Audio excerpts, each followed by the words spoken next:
Now at 10, how the proposed gas tax holiday might impact area highway projects. Plus, we speak to the program director at Hero Ranch to learn how it's helping veterans. And why the Webb City Police Department partnered with the Webb City Farmers Market. Later, some advice on how to stay safe while out on the boat this summer. The 4 states' most watched news starts now. Oklahoma law officers have arrested top officials in the state's EPIC Charter Schools program on multiple felony charges. This is KOAM News at 10. The Oklahoma State Bureau of Investigation today announced the arrest of EPIC Charter School founders Ben Harris and David Cheney and the former chief financial officer Josh Brook. They face a slew of charges, including embezzlement of state funds, racketeering, and conspiracy to commit a felony. The OSBI says their investigation began nearly a decade ago. Investigators claim the men were involved in a scheme that cost Oklahoma taxpayers more than $22 million. President Biden is proposing a 3-month federal gas tax holiday. KOAM's Chris Warner spoke with local officials and representatives about that proposal. Oil company executives meeting with Energy Secretary Jennifer Granholm today in Washington. How did the meeting go? It's very constructive. The discussions come as the Biden administration renews its focus on lowering gas prices. Today, Granholm. Our apologies, that is the incorrect report. We'll see if we can have the right one for you a little bit later. Now, according to AAA, the Joplin area has the lowest average gas price in Missouri, $4.44 a gallon for regular unleaded. AAA reports gas prices have been trending down coming into the 4th of July weekend. Overall, Missouri is averaging $4.64 a gallon, Kansas $4.62, Oklahoma $4.61, and Arkansas $4.48. The national average for gas is at $4.94 a gallon. Let's check in with Doug Hetty for a first look at the weather. All right, Dow, another hot one for us today, but some of you, a very small percentage of you, got a little bit of rain during the afternoon hours for us today. 92 was our high. Average high is 88, so just a little bit above where we should be for this time of the year. Any thunderstorms we did have earlier, those are gone. All of us are dry right now, but we are watching this batch of thunderstorms north central parts of Kansas, mainly heading off toward the east near Kansas City. These will clip our far northern counties. Besides that, everybody's going to stay dry during the overnight hours tonight. Mid to upper 70s to lower 80s in our western counties. By morning, about 71, 80 by 10, 92 by noon. High temp, it starts heating up all the way up to about 96 degrees. It gets hotter as we head into the weekend. Also some thunderstorm chances. We'll look at that here in just a bit. See you then. Heroes Ranch in Pineville, Missouri is offering veterans and first responders mental health training free of charge. KOAM's Amber Jenkins tells us how this ranch is impacting our area hero. There is a lack of mental health support for our combat veterans and first responders. A ranch in Pineville, Missouri has created the nation's first non-clinical program called Warrior Path to help our area heroes. About the fact that there's over 22 veterans a day that are committing suicide, and that's not just the Iraq and Afghanistan veterans, that's Vietnam veterans. Also, that's an issue, right? That's a challenge that is out there for us as a society to take on, and this is one of the ways that we're doing that. The Warrior Path program was created by veterans for veterans. This peer-to-peer training is specifically tailored to the needs of veterans and first responders. Participants in the program appreciate the untraditional approach to healing and mental health. When you look at it, normal like therapy, right, going to a therapist and treatment and those kind of things, it's good for some people, right? But what we found is for a lot of veterans and first responders, training is actually what they need. And so that was one of the reasons why this program was specifically created, is that it is training. It's not therapy, it's not treatment, there's no doctors. This is a peer-to-peer program. Large donations originally got the Warrior Path program started, but the donations and support from the community keeps the program growing and impacting heroes. Whether it is larger donations by individuals or even small donations, you know, a donation of $25 or whatever it is makes a difference, okay?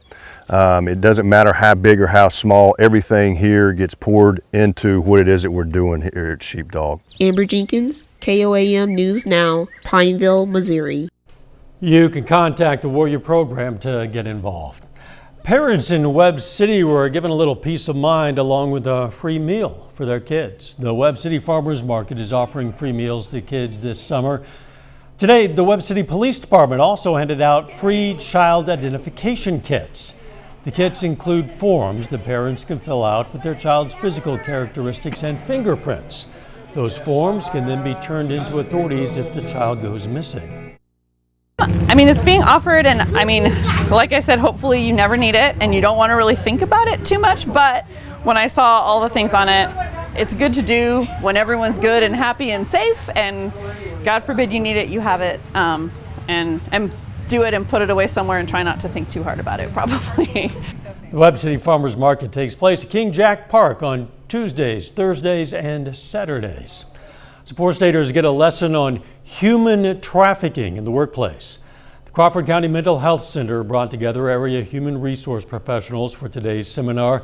The guest speaker of the meeting was Ada Hutchcraft, a spiritual care specialist from Ascension Via Christi. The presentation stressed the importance of observable signs to look for in the workplace and stigmas the professionals should be aware of. In the hospital, you would automatically just basically assume everyone coming in that was beat up or something like that would be involved in domestic violence. And after today, that's definitely not the case. And it's going to allow me to kind of look more into that and see the sides of human trafficking and the difference and how to start recognizing those differences. The participants were also taught about how to approach sensitive situations involving trafficking to protect the victim and themselves. Coming up, we're going to hear about Joplin's Rotarian of the Year, plus today's testimony for the January 6th committee. We told you President Biden is proposing a 3-month federal gas tax holiday. KOAM's Chris Warner has some local reaction. The proposal would shave around 18 cents off the cost of gas for unleaded fuel and about a quarter off for diesel fuel. The federal gas tax pays for about 25% of state highway projects. If it were eliminated for 3 months, that's 3 months of lost revenue. Despite that, Steve Hale with KDOT says they're not concerned. Our impression is that the revenues coming from the federal government towards our budget would not, even if reduced some, would not be significant enough to impact our overall budget or our projects that are now in process. Hale says the funds they do receive are key to projects in the state. Certainly, as we look for funding, as projects move into our pipeline as part of our Eisenhower Legacy Transportation Program, those federal funds are a component of our long-range planning. So certainly we look at those, and they're very important to our infrastructure. On the Missouri side, officials with MoDOT tell us it's too early to know if the holiday would have an impact on state projects. We spoke with Missouri Senator Josh Hawley, who says the tax holiday is little more than a gimmick and won't really ease the pain at the pump. I mean, if you look at, filling up an F-150, for example, you'd get out of this over the whatever, 2 or 3 months it would last, you'd save about $30 or something. I mean, it's just, come on, it's insulting. It's really insulting. That's why I say, if he's serious about this, make it permanent.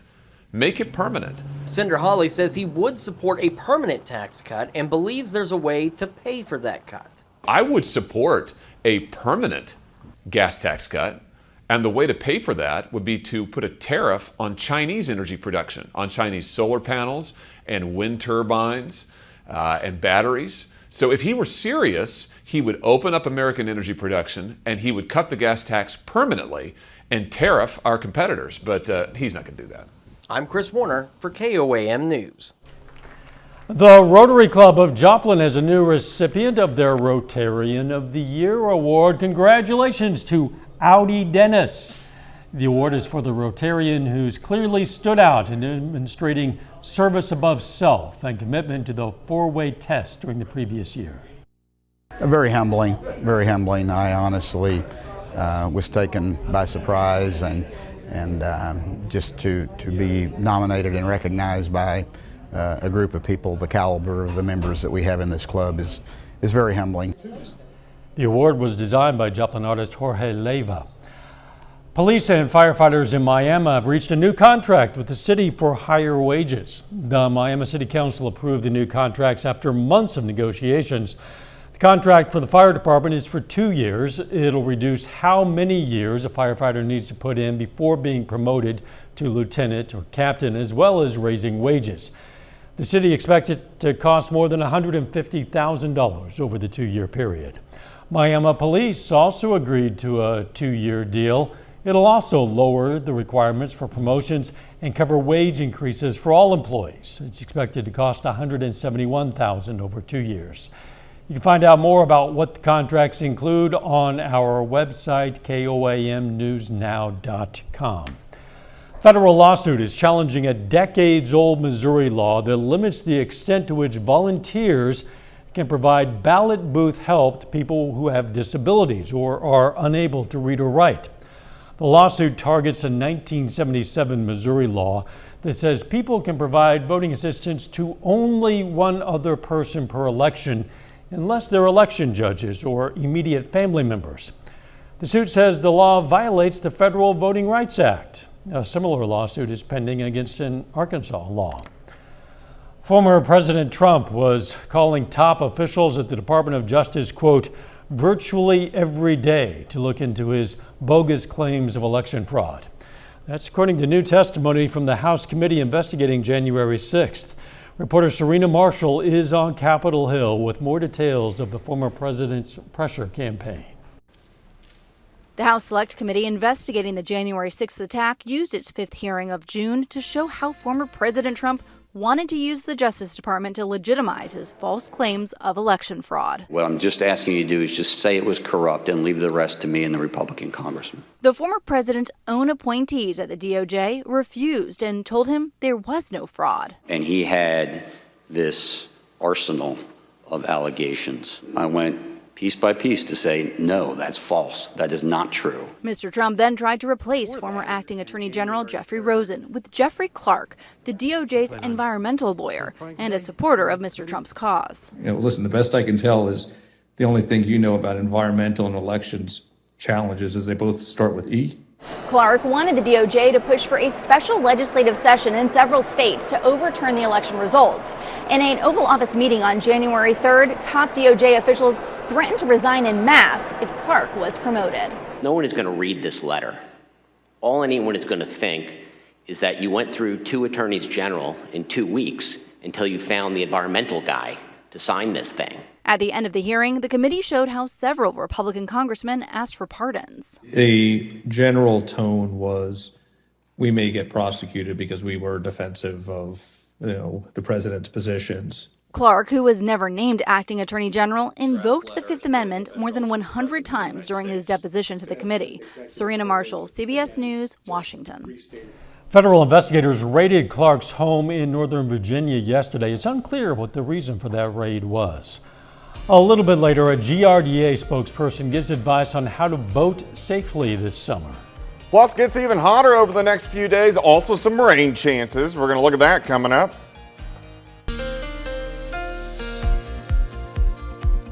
Well, of course, another hot, humid day for us today. Temperatures mid-90s during the afternoon. Heat indices about 100 to 105, which is lovely, of course, this time of the year. There were a few isolated thunderstorms. They weren't scattered. They were just isolated. But we had a couple out there, which is good to see. Indigo Sky Casino and Resort, of course, Indigo is just outside of Seneca, Missouri. All right, temps right now, we're sitting mainly into the mid-70s to upper 70s to near 80 still in our western counties. 7th and Rangeline currently sitting at 77 east. Southeasterly winds 5 to 10. Humidity is kind of high at 82%. Any scattered thunderstorms we had pop up in a few locations earlier today are gone. So we're dry right now. We're going to stay dry as we go through the overnight hours, with the exception of our far northern counties. May pick up a few scattered thunderstorms due to this complex all the way back through northwestern Kansas, mainly tracking due east near Kansas City. So most of this is going to stay north of the region. But here's our issue. You see this spin just to the west of Dallas? That is a big dome of high pressure. So what this does is it forces everything up and over the high. You can see these storms, northern Kansas, we're just a little too close to the high pressure to get much in the way of action here. And of course, with high pressure in the summer, you mainly stay hot, dry, and very humid. Let's go through time tonight. Again, northern counties, few random guys. We'll go to the noon hour, quick warm up near 90, mid 90s during the afternoon. Here's your day planner. Starting at 71, 91 by noon, high temp and 96. Very slight chance there may be one little thunderstorm that tries to pop up in the afternoon. Most of you are going to be dry. Tomorrow night, we only drop back 78 to 80. And then on Saturday, we're going to have some clouds, especially in our northern counties, but our temps are going to warm into the upper 90s to near 100 degrees. There may be some places northeastern Oklahoma that actually hit 100. But as we go into Saturday evening, here comes a cold front. Scattered showers and thunderstorms develop along and north of the front, which means we could get some decent amounts of rain if these storms can develop. Some of them could be strong. Probably not severe, but something we'll keep our eyes on. So here's Sunday morning. So we start the day on Sunday with some scattered showers and thunderstorms, and then we'll dry out by Sunday afternoon. All right, watch the heat. Look at the heat indices tomorrow, about 105, maybe 108. Heat indices out there again on Saturday, 105 to about 110 across the region. Here come the changes. Cold front. Saturday night with those showers and thunderstorms, and then look at this. We get a nice little stretch of 80s for highs. The humidity's pretty much going to be gone. It looks pretty good for at least the first half of next week. 96 tomorrow, 98 Saturday. Morning thunderstorms Sunday. Nice little stretch of 80s, but as we go into the 4th of July holiday weekend, rain chances in the 90s return. It wouldn't be the 4th without heat. We prefer not to have the rain on that particular I know. night. I always have to say hot as a firecracker at least once every year. You do. Yeah. It's getting kind of trite. Wow. Thanks, Doug. Over the past few weeks, the GRDA has reported that 2 people have died on the water, one at Grand Lake, another at Flint Creek. Well, now that the 4th of July is approaching, more boaters are expected to be out on the water in the coming weeks. With that, the GRDA has some tips for boaters to stay safe on the water. Among other things, they advise people to have experience with the boat they'll be driving. Boating smart involves knowing something about the vessel you're going to be operating. You know, are you able to handle it? Have you controlled it? Know the speed. Use common sense. Give the right of way to other boaters, you know, things like that. Watch out for other boaters on the water. Boating smart. Most importantly, the GRDA emphasizes wearing a life jacket. Crews today removed the old transmitter from the top of our tower. For now, we are broadcasting officially from a temporary transmitter lower on the tower as we prepare to put the new, more powerful transmitter at the top. Our signal, we know, is a little bit glitchy for some of you. That's just for the time being. When the project is finished, we're going to be broadcasting with more power than ever. We hope that to be reasonably soon. Check out the progress anytime on our website, koamnewsnow.com/power.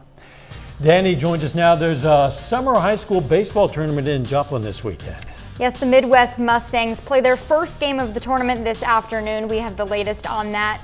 And local wrestlers learn from a national champion. That story and more next.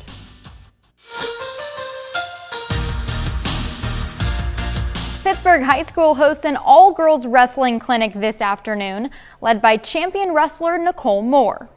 Moore is a U23 national champion and a 2-time NAIA All-American at Baker University. Today, she led around 25 local girls through a 3-hour clinic. It was an opportunity for these wrestlers to learn skills and techniques from a female role model. I'm just really glad now that we have other girls that are coming out of Kansas and they're like, okay, this is possible. So when you look around, you see all these girls doing it and you see all these girls fighting for this, and I love that. The fact that I can get back now and share my love of the sport with these girls it's the best thing ever. I hope they picked up on 1 or 2 things that they really liked, but I also try to have a lot of fun when I come in and do camps and share my love of wrestling with them. I think everyone left here with smiles on their face. They seem to enjoy themselves. Over in Columbus, another wrestling camp is being held this week. Michael D'Agostino is leading the Get Wild wrestling camp. D'Agostino is a 2-time Division I NCAA All-American. It's a 2-day camp with sessions today and tomorrow. At this age, it's just mostly about having fun at camp and also just learning the basics, because that's kind of where it's all going to start. I think a lot of these kids have only been wrestling 2 years maybe. So it's like their first camp since because of COVID, they didn't do camps. So for a lot of them, this is like their first wrestling camp. So you want to make like a good experience and fun for them. The Joplin Outlaws are in the middle of an 8-game road trip. They're 9-8 overall this season and have won 4 of their last 5 games. Joplin is in St. Joe this evening taking on the Mustangs. St. Joe scores 11 runs in 2 innings to take a 13-6 lead in the 7th. Outlaws' Casey Yamachi is 3 for 4 with 3 runs scored. Max Bruff and Caden Bressler each have 2 RBI. The Midwest Mustangs are competing in the CMWS qualifier in Joplin this week and weekend. The Mustangs win their opening game today 8-0 over the Red Sox. Logan Myers pitches a complete game. Cam Custer and Brett Sarwinski pick up 2 hits each. That's a look at sports. We're back after this. Take time now to honor a local veteran. Karen McRae served in the U.S. Navy in 1978 and 79. Her hometown, Miami, Oklahoma. And we are proud to salute Private Second Class Karen McRae, a 4-state hero. You know, we have more than 3,000 of these heroes in our database. You can look them up by hometown or by name, and we're always looking for more. If you know of a veteran or currently serving service member, let us know about him or her. Just drop us a line. Click on the link, KOAMnewsnow.com. It's hot out there. It is. Yeah, it's really going to heat up over the next 2 days. 96 tomorrow, 98 Saturday. Heat indices 105 to 110. So if you are going to be outside, drink plenty of fluids. Cold front Saturday night. Hopefully this will give us some scattered showers and thunderstorms. Final sports note. The Midwest Mustangs win their tournament opener today. They'll play 2 more in pool play tomorrow afternoon. Very good. Thanks for joining us. We're going to leave you with a unique look, kind of an upward perspective at the kids having fun at Chanut's Water Wars yesterday. Let's make it a great tomorrow.